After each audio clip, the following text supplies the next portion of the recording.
One Old Testament book gets quoted in the New Testament more than any other. New Testament writers turn to it again and again. Some scholars count hundreds of separate echoes and direct quotes between this one book and the New Testament alone. Yet scholars have argued for over 100 years about whether one single person even wrote it. Today's video looks at the book of Isaiah. 3 questions have puzzled its readers for centuries. First, why do so many scholars think more than one writer created this book? Second, who is the mysterious suffering servant that shows up again and again in its pages? Third, why does a single line about a young woman spark arguments that still rage today? By the end, it will be clear why so many people love this book. They call Isaiah the key that unlocks the rest of the Bible. Isaiah the prophet lived in Jerusalem. That was around 700 years before Jesus was born. He warned Judah's kings about danger coming from powerful empires. His book carries his name from the very first verse to the very last. For most of history, readers assumed one man wrote every word of it. Then, in the 1700s, a scholar named Johann Christoph Doderlein noticed something strange. The second half of the book reads differently than the first half. The style changes, the tone changes. Most striking of all, the last 27 chapters talk about the exile in Babylon, like it had already happened. There is a problem with that. The man Isaiah died more than 100 years before that exile even started. A German scholar named Bernhard Dumm later built on this idea. He split the book into 3 sections. Scholars now often call them 1st Isaiah, 2nd Isaiah, and 3rd Isaiah. 1st Isaiah covers roughly chapters 1 through 39. The prophet wrote this section during his own lifetime. 2nd Isaiah covers chapters 40 through 55. Many scholars believe a different, unnamed prophet wrote this part. He would have written it during the Babylonian exile, over 100 years after the 1st Isaiah lived. 3rd Isaiah covers the final chapters. Those may have been added after the exiles finally returned home. Not every scholar accepts this theory. Many still argue the prophet Isaiah could have predicted the future exile himself. They point out that a Persian king named Cyrus is even named by name in chapter 45. Prophecy, they argue, is supposed to look ahead of time. Whichever side is right, one thing is not in dispute. Ancient copies of Isaiah prove the text people read today matches what people read 2,000 years ago. That proof came from the Dead Sea Scrolls. Explorers found them in caves near the Dead Sea in 1947. One scroll is called the Great Isaiah Scroll. It contains the entire book from start to finish. Someone copied it around 125 years before Jesus was born. When scholars compared it to modern Bibles, the results shocked people. The text matched, almost word for word, after more than 2,000 years of copying by hand. So whatever mystery surrounds who wrote Isaiah, the words themselves survived almost untouched. That brings up the first big mystery hiding inside the book itself. It is the mystery of the suffering servant. Scattered through the second half of Isaiah are 4 poems. Scholars call them the servant songs. They describe a figure who suffers. He gets rejected by everyone around him. Somehow, through that suffering, he ends up saving other people. The most famous song sits in chapter 52, verse 13, through the end of chapter 53. It describes someone despised and rejected. It says he was pierced for other people's sins. It says he was crushed for their wrongdoing. Here is the mystery. The text never names this servant. Sometimes Isaiah calls the whole nation of Israel my servant. Other times, the servant looks like one single person. He seems separate from the nation, almost sent to rescue it instead. Jewish interpreters have debated this for centuries.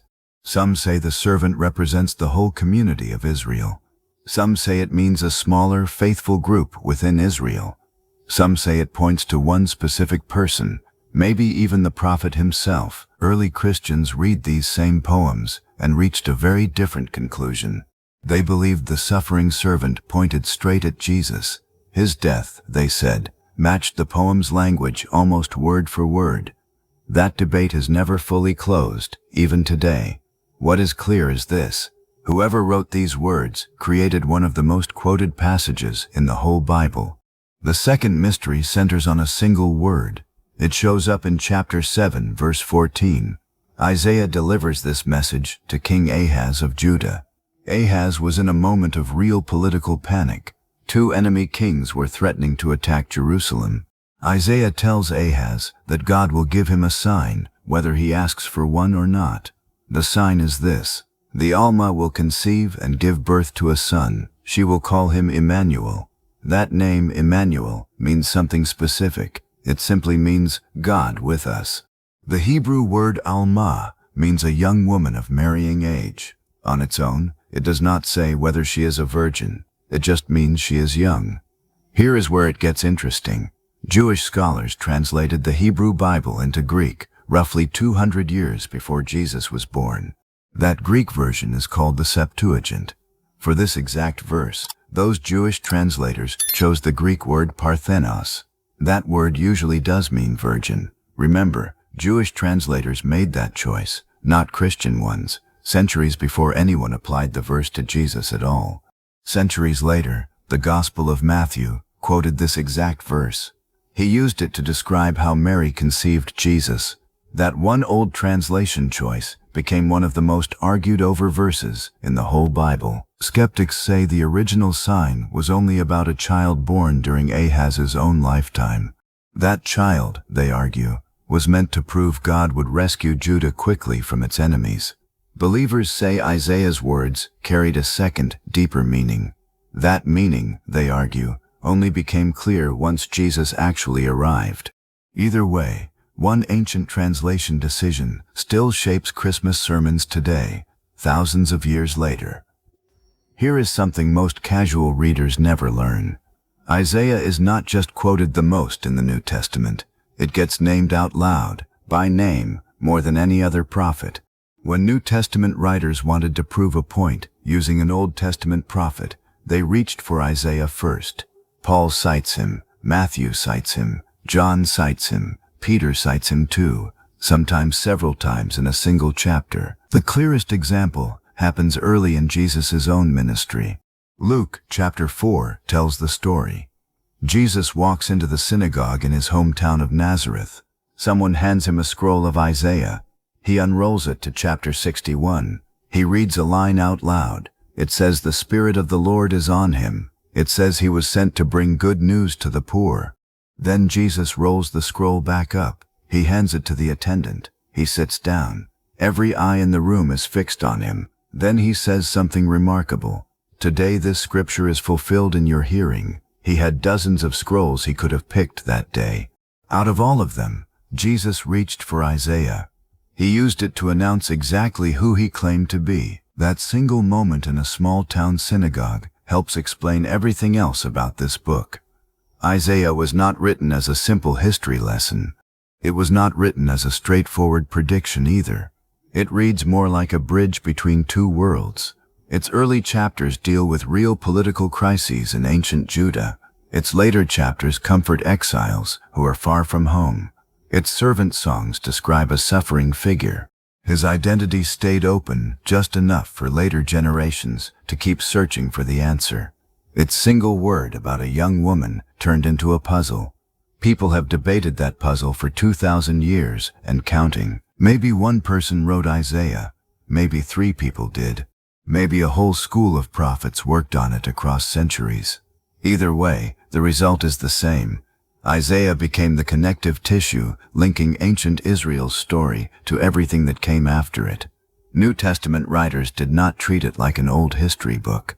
They treated it more like a set of promises, waiting to be unlocked one at a time. Paul used it to explain who could join God's family. John used it to explain why so many people rejected Jesus in the first place. That is the real reason so many scholars, pastors, and everyday readers keep coming back to this book. They call Isaiah the key to understanding the rest of the Bible. Every prophecy inside it, every servant, every disputed word, all of it points forward to something still unfolding. The scroll gets rolled back up. The mystery stays wide open. If you enjoyed this video, make sure to subscribe to see more content like this and turn on the notification bell. Also comment what you think below.